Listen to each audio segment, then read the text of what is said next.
En Radio Rebelde, AM 1570, y nos vamos hacia la segunda historia del día con alguien que queríamos charlar hace un tiempo y de varios temas. Tenemos ya, lo presentamos, él es Pablo Abeluto, es editor, es periodista, lo conocemos, es ministro de Cultura de la Nación del gobierno de Mauricio Macri y de Propuesta Republicana. Pablo, ¿cómo estás? Acá en Radio Rebelde te saludamos Nahuel y Tomás, buenos días. Hola Nahuel, hola Tomás, ¿cómo les va? Bien, Pablo, en principio un tema ineludible es lo que, sucedió en el Senado hace pocas horas, pero el principio de lo que fue estos $200.000 que lo encontraron en la frontera al senador Cuéllar. Tu opinión sobre esto, sobre todo el tema que es un tema amplio, en principio lo que sucedió con lo que hizo el senador y después justamente lo que pasó en el Senado, la expulsión y estas idas y vueltas con que si es nula o no la sesión. ¿Cuál es tu opinión de este tema? ¿Cómo lo estás leyendo? ¿Cómo lo estás viendo? Bueno, mi opinión es que la expulsión fue una decisión correcta por parte de los senadores y de hecho la manifestaron masivamente representantes de distintos bloques, sobre todo a partir de un hecho que está fuera de discusión, que es que el senador Cuéllar fue detenido cometiendo un delito de manera infragante, o sea, en el momento en el que lo estaba cometiendo. No se está discutiendo aquí ni se lo está juzgando penalmente por el hecho, pero simplemente el hecho que salió a la luz, que este hombre transportara más de $200.000 a través de la frontera, cuando es algo que está prohibido hacer y no tuviera explicaciones acerca de por qué lo hacía, es un motivo más que suficiente para determinar su expulsión del cuerpo. Con respecto a lo que pasó después, si Victoria Villarroel podía o no podía presidir esa sesión, y si esa sesión, en el caso de que ella no pudiera presidirla, debía ser declarada nula, mi sensación es que es una estratagema para trasladar el conflicto a otro lugar. Digo, nada hubiera cambiado presidiera quien presidiera esa sesión, y si la presidió la vicepresidenta sin estar en condiciones de hacerlo, es algo que sí deberá dirimirse en términos políticos en la relación entre el presidente y su vicepresidenta, que evidentemente no es de las mejores, aunque me niego a acompañar a aquellos que creen que uno de los miembros de esa pareja es mejor o peor que el otro.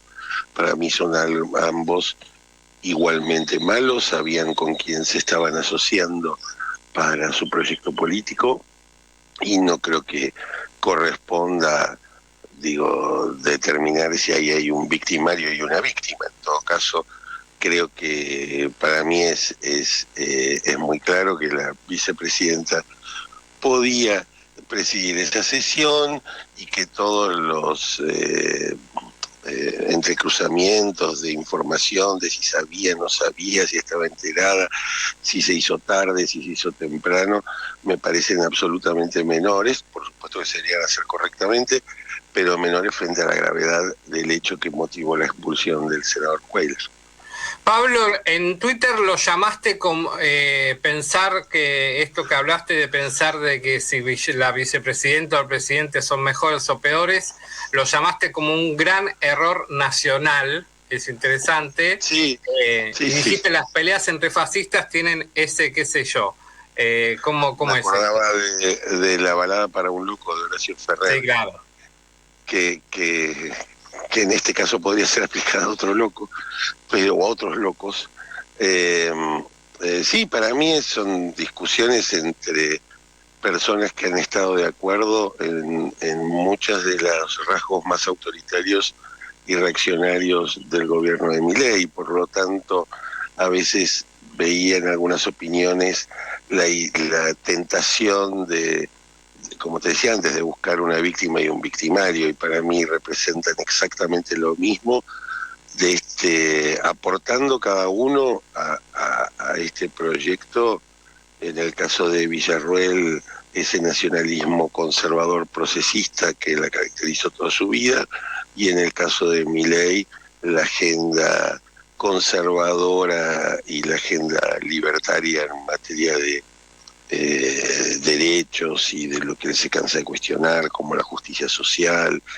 Me parecen dos autoritarios probablemente diferentes, pero que tienen un punto común que para mí es el punto más importante y el más preocupante de todos estos proyectos ultraconservadores y de extrema derecha que están apareciendo, que han aparecido en el mundo, que es lo que ellos llaman la batalla cultural. En ese punto, Milei y Villarruel son exactamente lo mismo, como Trump, Orbán, Bolsonaro y Vox representan también exactamente lo mismo que Milei. Es decir, no me parece que sea interesante centrarme en las diferencias, porque lo que tienen en común es muchísimo más. En este error nacional, como vos llamás, sin dar nombres, no importa, pero en este error nacional parece que es transversal a los partidos políticos, porque este error nacional lo están cometiendo tanto en el PRO como en el peronismo. Es transversal, realmente. En el PRO y el peronismo juegan a esto. Sí, exactamente. Hay incluso un radicalismo. Hay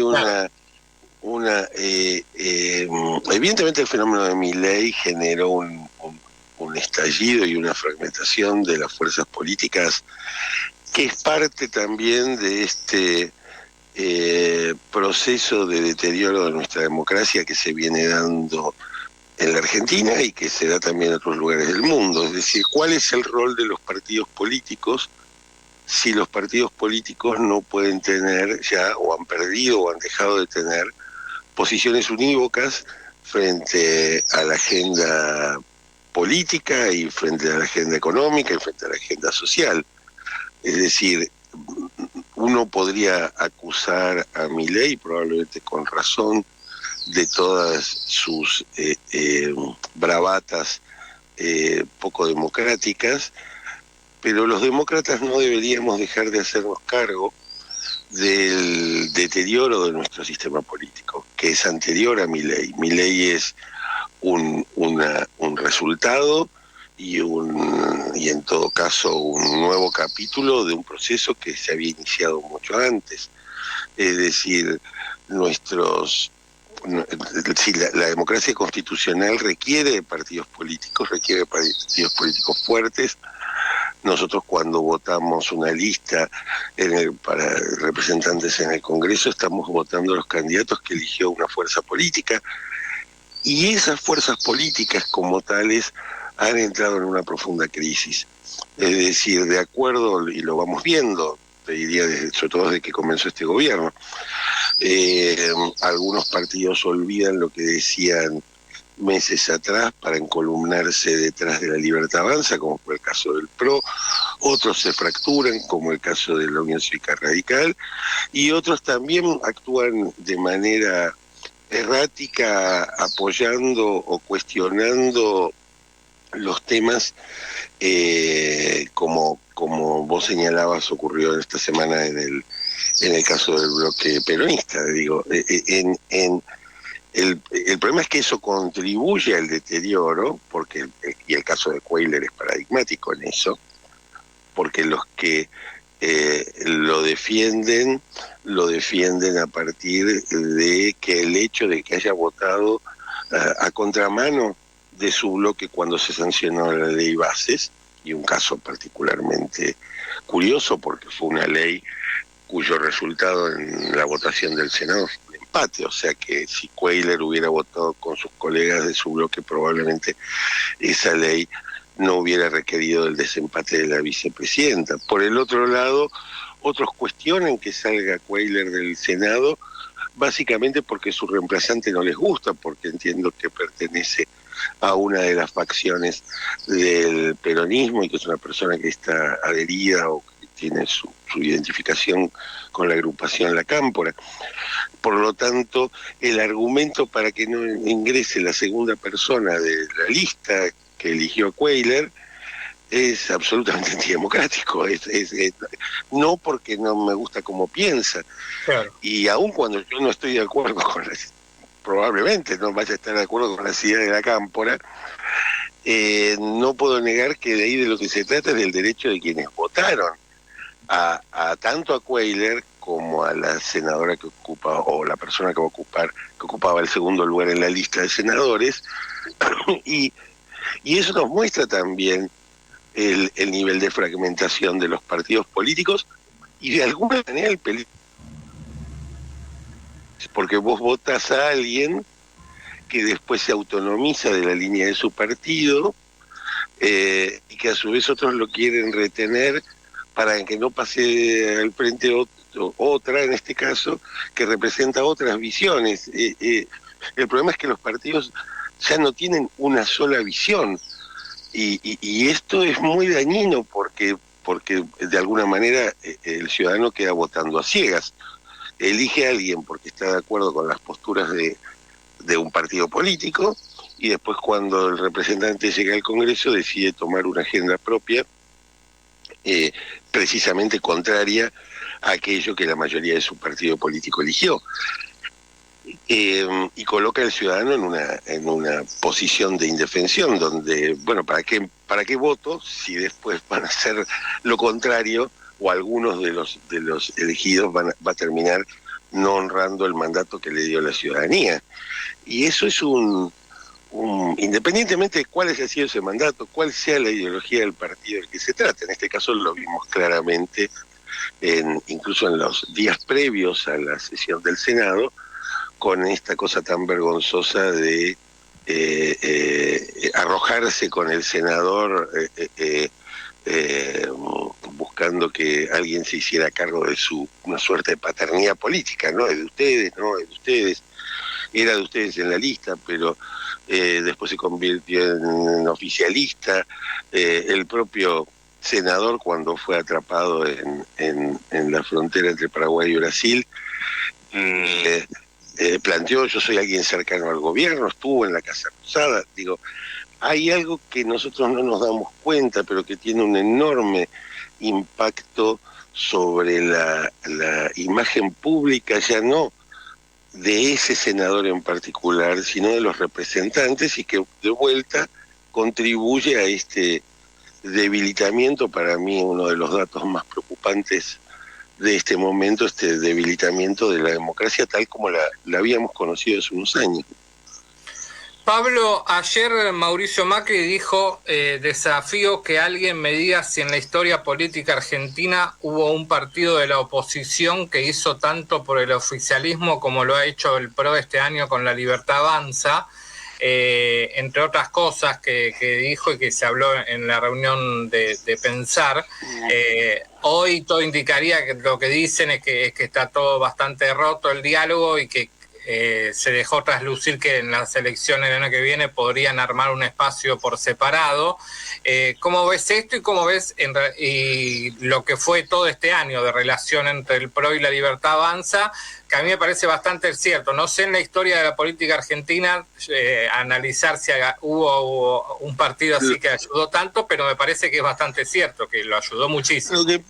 Sin dudas, La Libertad Avanza no hubiera obtenido la sanción de las leyes que obtuvo sin la colaboración de los representantes del PRO. Ahora, la frase de Macri me parece poco feliz por una cuestión. Digo, nunca quedó claro hasta qué punto el PRO era y es una fuerza de oposición a este gobierno.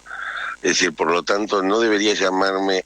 Si yo considerara que el PRO fue oficialista, y la verdad es que lo fue desde el Pacto de Acasuso, antes de las elecciones de la segunda vuelta, no deberíamos considerar al PRO como un partido opositor, sino como un partido oficialista o paraoficialista. Por lo tanto, no sería tan sorprendente que un partido oficialista apoyara las medidas del oficialismo. Y es parte está muy relacionado con lo que hablábamos antes, con qué es lo que votamos cuando votamos. Todos los votantes del PRO estaban de acuerdo en adherir de manera acrítica a los postulados de la Libertad Avanza.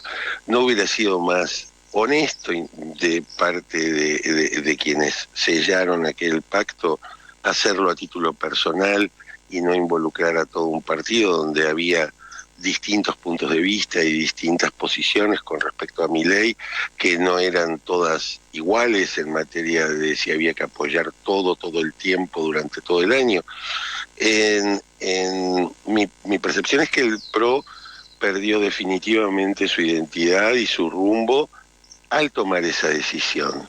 Todo lo que vino después no hizo más que debilitar su diferencial, que yo creo que lo tuvo en el pasado, pero que hoy me cuesta encontrar en el presente.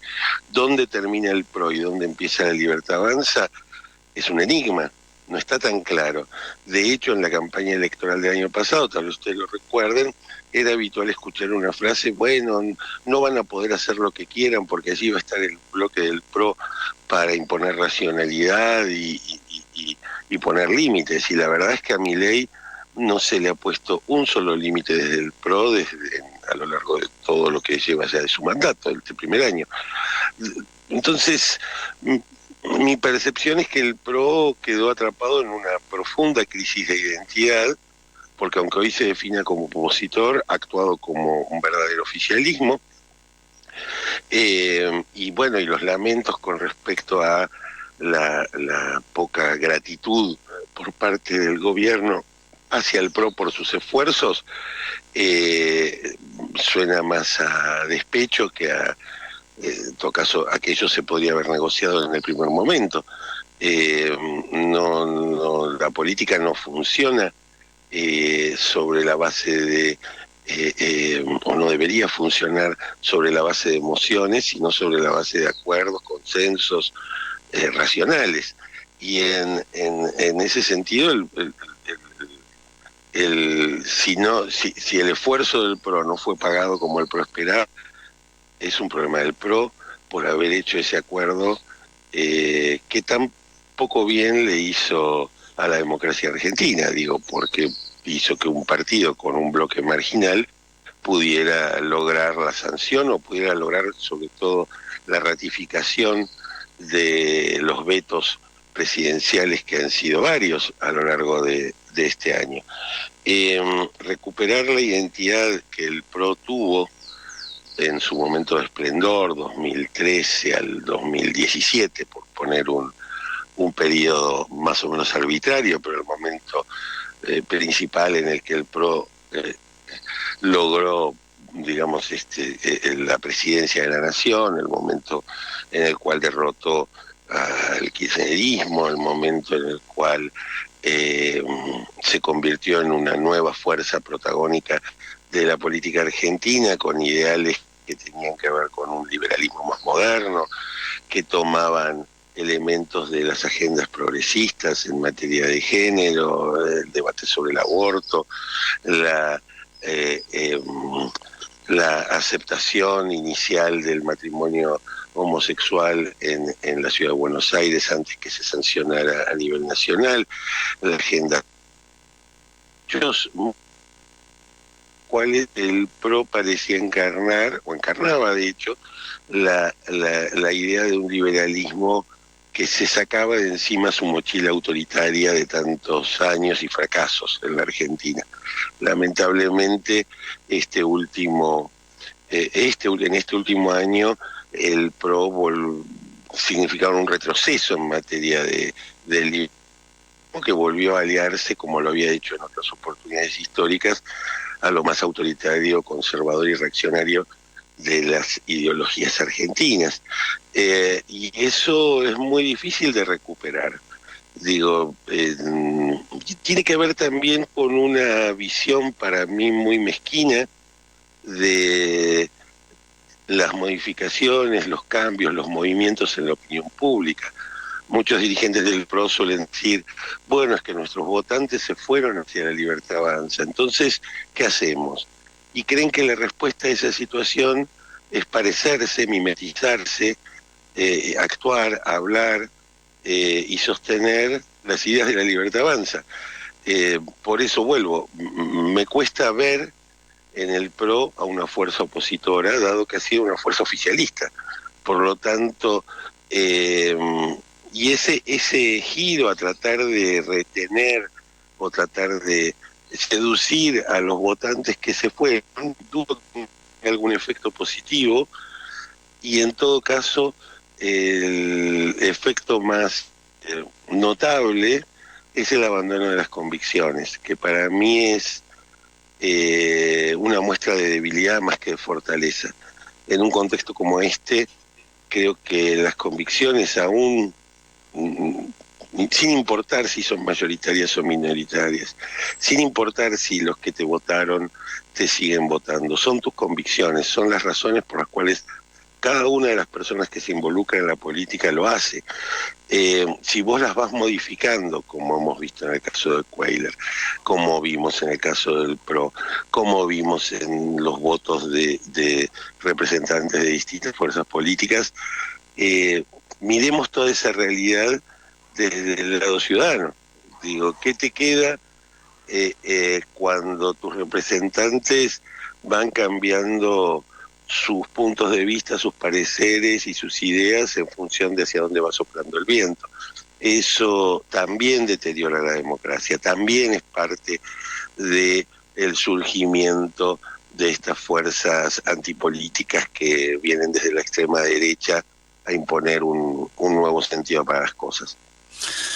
Pablo, ¿cómo ves la figura de Macri? ¿No? Porque se lo ve un poco como que ha tratado de destruir cualquier otro liderazgo dentro del PRO, ¿no? En un momento Horacio Rodríguez Larreta parecía que iba a reemplazarlo casi como líder del sector, y en ese momento Mauricio Macri se puso del lado de Patricia Bullrich para tratar de lograr lo que finalmente sucedió, que fue ganar esas internas, pero al instante, después de haber ganado la interna, pareció destruir también la figura de Patricia Bullrich e ir hacia un apoyo a Javier Milei, lo que hoy logró que Patricia Bullrich también se alejara del PRO. ¿Vos cómo lo ves como esa figura política? ¿Qué representa hoy en día Mauricio Macri? Yo creo que comparte el problema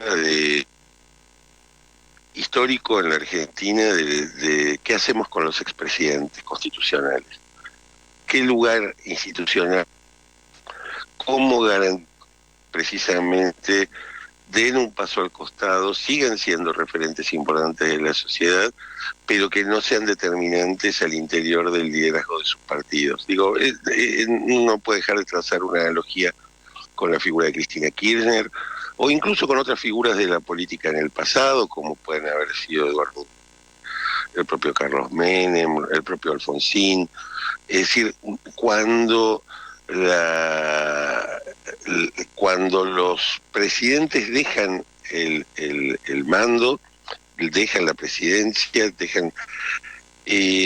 se genera como una suerte de imposibilidad de hacer algo que no sea por parte de ellos continuar intentando sobrevivir en sus posiciones de liderazgo, de algún modo taponando la evolución de sus propias fuerzas políticas. Es un problema que lamentablemente los argentinos no hemos resuelto, porque hoy estamos hablando de Macri, estamos hablando de Cristina, estamos hablando de liderazgos que fueron muy importantes en el pasado, pero que en ambos casos son insuficientes para el presente. Entonces, en esta especie de batalla contra el tiempo que suelen jugar quienes son expresidentes democráticos, también contribuye al deterioro de la democracia, al como ustedes plantearon, impedir la renovación del elenco de la política y por lo tanto afirmar aún más la idea de casta que con tanto éxito impuso Milei desde su campaña electoral. Yo creo que y después hay otra cuestión que va de la mano, que consideración de los partidos políticos casi como estructuras personalistas, ¿no? Es decir, estructuras que tienen un dueño político, sea en el caso del kirchnerismo en las disputas entre Cristina y Axel Kicillof y otros referentes más distantes del kirchnerismo, o sea en el caso de Macri, que directamente la feroz interna del año pasado terminó transformándose ya no en una elección entre direcciones de un mismo ideario, quizás la de Bullrich más autoritaria y la de Larreta más centrada en el consenso, pero al final parecía más bien una batalla entre empresas antagónicas. Y la historia terminó demostrando eso, porque como bien decías, a las horas de la segunda vuelta, Patricia pasó de ser la presidenta del PRO a funcionaria en el gabinete de Javier Milei. Pasó de ser la mujer que ponía bombas en los jardines de infantes a ser mi ministra favorita, como dijo el presidente estos días. Es decir, de vuelta, si no hay apego, si no hay una superficie de adherencia que te permita ver en tus representantes o en tus líderes políticos una coherencia con respecto a las convicciones, todo se hace muy difícil. Digo, la misma Patricia Bullrich, que hace poco más de un año decía que las ideas de Milei eran peligrosas, es la misma Patricia Bullrich que hoy integra su gabinete. Entonces cabe preguntarse si mentía antes o miente ahora, o mintió en ambos casos. Digo, porque en cualquier caso